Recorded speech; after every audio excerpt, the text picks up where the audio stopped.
आईच्या खोलीसमोर मी थांबले होते, पण दार उघडण्याची हिंमत होत नव्हती. माझ्या मनात भीतीचा अंधार गडद होत होता. तिचं तोकडं थकलेलं शरीर पलंगावर विसावलेलं असेल आणि ती श्वास घेत नसेल ही कल्पना माझं काळीच चिरत होती. ती माझं सर्वस्व होती. आता तिच्याशिवाय या जगात माझं कोण होतं? अर्जुननं घटस्फोट मागितला तेव्हा मी अश्रू गाळले नाहीत, पण आईबद्दल विचार आला की माझं बांध फुटतो. ती जर गेली तर माझं संपूर्ण जगच संपून जाईल. मी स्वतःला सावरत दाराचं हँडल फिरवलं आणि हळूच दार उघडलं आणि जे मी पाहिलं त्यानं माझ्या छातीत विजेचा झटका दिल्यासारखं वाटलं. पलंग रिकामा होता. आई, मी किंचाळल्यासारख्या आवाजात हाक मारली. ताबडतोब खोलीत धावत गेले. हृदयाचा ठोका इतका वेगात पडत होता की तो माझ्या कानातही घुमत होता. काही झालं का तिचं? कुठे पडली असेल का? तिचं कमजोर शरीर तर फाटलं नसेल ना? ह्या विचारांनी माझा जीव घाबरला. मी पलंगाला सुद्धा पाहिलं, पण तिथेही कोणी नव्हतं. आई, तू कुठे आहेस? माझ्या आवाजातली घबराट आता रडवलेल्या स्वरात बदलली होती. मी बाथरूमकडे धाव घेतली. कदाचित ती तिथे पडली असेल, पण तिथेही कोणीच नव्हतं. माझे हात गारठले, पाय थरथरत होते. कुठे गेली आई? तेवढ्यात माझ्या लक्षात आलं, बाल्कनीचं दार थोडं उघडं होतं. मी धावतच तिथे गेले आणि तिथे एका साध्या खुर्चीवर माझी आई बसलेली होती. तिच्या मांडीवर एक जुना फोटो अल्बम उघडलेला होता. ती खिडकी बाहेरच्या आकाशाकडे पाहत होती. तिला त्या तारकांनी भरलेल्या आकाशात विलक्षण शांती सापडायची. श्रेयू, इथे ये बाळा, तिनं मला पाहतच हसून म्हटलं. एक प्रचंड मोठा हुश झाला. मी ताबडतोब तिच्या जवळ गेले आणि घट्ट मिठी मारली. माझं सगळं संपलं असं वाटलं होतं. आई, मी तिच्या पुढे गुडघ्यावर बसून रडू लागले. माझ्या छातीतल्या वेदनांचा भार इतका होता की श्वास घेणंही कठीण झालं होतं. तिच्या 3ऱ्या स्टेजचा कॅन्सर आणि गेल्या वर्षी वडील गेल्यावर माझ्यासाठी हीच एकटं उरली होती. रडू नको बाळा, मी इथेच आहे. तिनं मला जवळ घेत माझे केस हलकेच कुरवाळले. पुन्हा असं घाबरवू नकोस आई. नाही ग बाळा, वचन देते, रडू नको आता, ती म्हणाली. मग तिच्या काटकोळ्या हातांनी माझ्या गालावरचे अश्रू हलकेच पुसले. तिच्या डोळ्यात खूप प्रेम होतं, खूप. आईला माझ्या डोळ्यांचा रंग फार आवडायचा.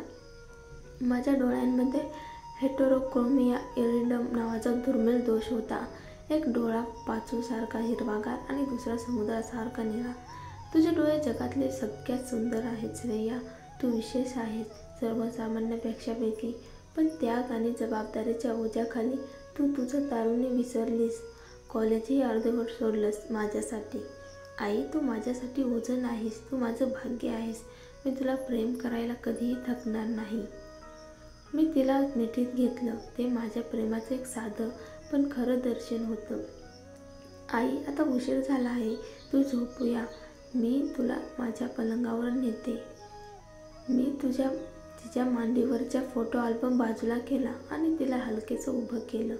आई इतकी हलकी झाली होती की तिला उचलायला मला अजिबात त्रास झाला नाही. पलंगावर झोपवतानाच तिनं अचानक गंभीर आवाजात म्हटलं, श्रेया, मला तुला एक महत्त्वाची गोष्ट सांगायची आहे. मी घड्याळाकडे पाहिलं. उशीर झाला होता. डॉक्टरांनी तिला उशिरा जाग राहण्यास सक्त मनाई केली होती. उद्या सांग ना आई, आता झोपणं खूप महत्त्वाचं आहे. मी तिच्या गालावर हलकी पप्पी घेतली. गुड नाईट आई, मी कुजबुजले. ती झोपली आणि काही क्षणात तिचा सौम्य श्वास कानावर यायला लागला. मी तिच्या उडणाऱ्या बसणाऱ्या छातीकडे पाहत बसले. आय लव्ह यू, मी कुजबुजले आणि माझ्या गालावरून एक अश्रू अलगद खाली सरकला. मी तो हाताच्या पाठीने पुसला आणि मग शांतपणे माझ्या खोलीकडे वळले. माझ्या खोलीपर्यंत पोहोचताच भीतीदायक शांतता कानावर आदळली. खोलीत थंडी भरलेली होती. मोठ्या उघड्या खिडक्यांमधून थंड वारा आत येत होता. जसं नेहमी होतं, मी एकटी असली की ही खोली अजूनच ओसाड वाटायची. एकटेपणाची दाट छाया माझ्या अंगावर पसरली.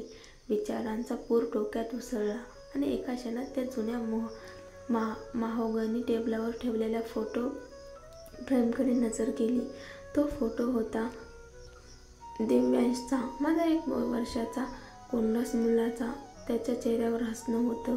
मी त्याच्या पाठीमागे उभी होते. त्याच्या खांद्याभोवती माझे हात होते. माझ्या चेहऱ्यावरले त्याच्यासारखं उजळ हास्य होतं आणि माझ्या मागे अर्जुन, माझा नवरा, माझ्या कमरेभोवती त्याचे हात घट्ट घुमलेले होते.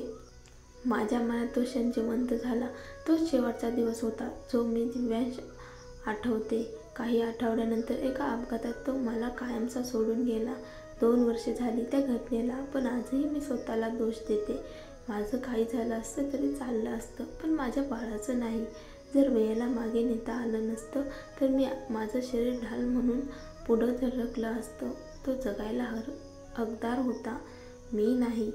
माझं छाती दाटून आलं. डोळे बंद केले आणि त्या भयान आठवणींना झटकून टाकण्याचा प्रयत्न केला, पण अश्रू फुटलेच. मी फोटो फ्रेमकडे पाठ फिरवली आणि खिडकी बंद करत बेडकडे गेले. हाय हील्स काढून ठेवली. रात्रीचे पांढरे साधे कपडे चढवले. अर्धा तास झाला मी बेडवर उलथं पालथं होत होते, पण झोप येईना. रेस्टॉरंटमधला तो प्रसंग अजूनही माझ्या डोक्यात घुमतोय. अर्जुननं घटस्फोट मागितला, तोही आपल्याच लग्नाच्या वाढदिवशी. काय त्याच्या काळजाला दगड आहे. मी खोल सुस्कारा टाकला. छताकडे पाहत असताना मला दुःख आणि निराशेची लाट उचलली. माझं आणि अर्जुनचं नातं कधीच एकतर्फी होतं, पण त्यानं मला अशी वेदना देण्याचा अधिकार मिळवला नाही. मी त्याच्यावर जीव ओवाळून टाकला आणि तो मात्र दुसऱ्याच्या एखाद्या स्त्रीचं नाव हृदयात जपतोय. ती स्त्री म्हणजे प्रिया. तिनं अर्जुनला त्याच्या जीवनातल्या सर्वात कठीण काळात सोडलं. आता अर्जुन यशस्वी झाला आहे म्हणून ती परत आली आहे, पण प्रश्न असा आहे, ती खरंच त्याच्यासोबत राहणार आहे का, की त्याचं सर्व काही मिळून ती परत निघून जाणार आहे एखाद्या नव्या शिकार शोधायला. उत्तर फक्त काळच देईल. या साऱ्या विचारांच्या कल्लोळात मी शेवटी थकून झोपी गेले. अलार्मच्या तीव्र आवाजाने माझी झोप भंगली. मी कुरकुरत टेबलावरचा अलार्म बंद केला आणि उशीखाली डोकं लपून परत झोपायचा प्रयत्न केला. तेवढ्यात टकटक दरवाजावरची हळूशी थाप कानावर आली. मनातल्या निषेधाच्या आवाजावर पाणी ओतत मी उठले. पाय उघडेच होते, पण गालिच्यावरून मी सावकाश दरवाजाकडे गेले. कदाचित आई काहीतरी मागायला आली असेल असं मनाशी म्हणत मी डोळे उघडे ठेवण्याचा प्रयत्न करत होते.